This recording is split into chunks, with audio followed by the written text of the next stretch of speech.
नमस्कार, one India Hindi में आपका स्वागत है। मैं हूं शिखा धूरिया।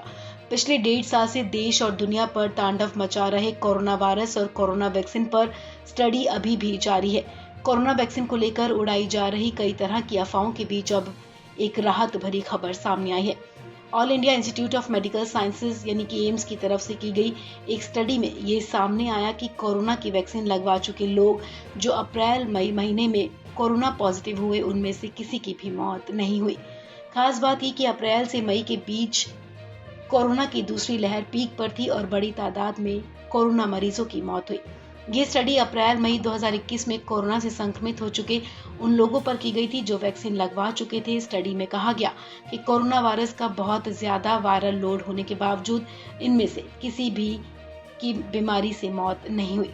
दरअसल पूरी तरह वैक्सीनेट यानी कि वैक्सीन की दोनों डोज लेने या फिर सिंगल डोज वाली वैक्सीन की एक डोज लेने वाले व्यक्ति अगर कोरोना से संक्रमित हो जाते हैं तो इसे ब्रेक थ्रू इन्फेक्शन कहा जाता है। अप्रैल और मई के दौरान एम्स की तरफ से ब्रेक थ्रू इन्फेक्शन पर की गई पहली स्टडी में पता चला कि वैक्सीन ले चुके कुछ लोगों में वायरल लोड बहुत हाई होने के बावजूद किसी की भी मौत नहीं हुई।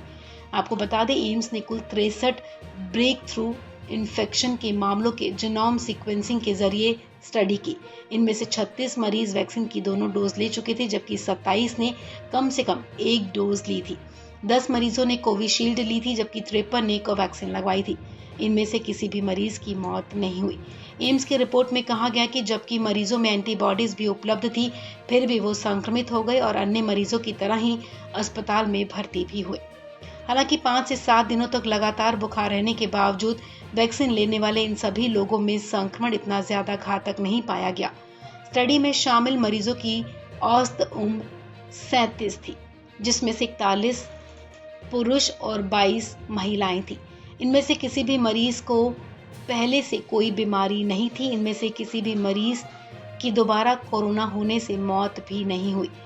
वैक्सीन लेने वाला व्यक्ति अगर कोरोना से संक्रमित हो जाता है तो इसे ब्रेक थ्रू इन्फेक्शन कहा जाता है।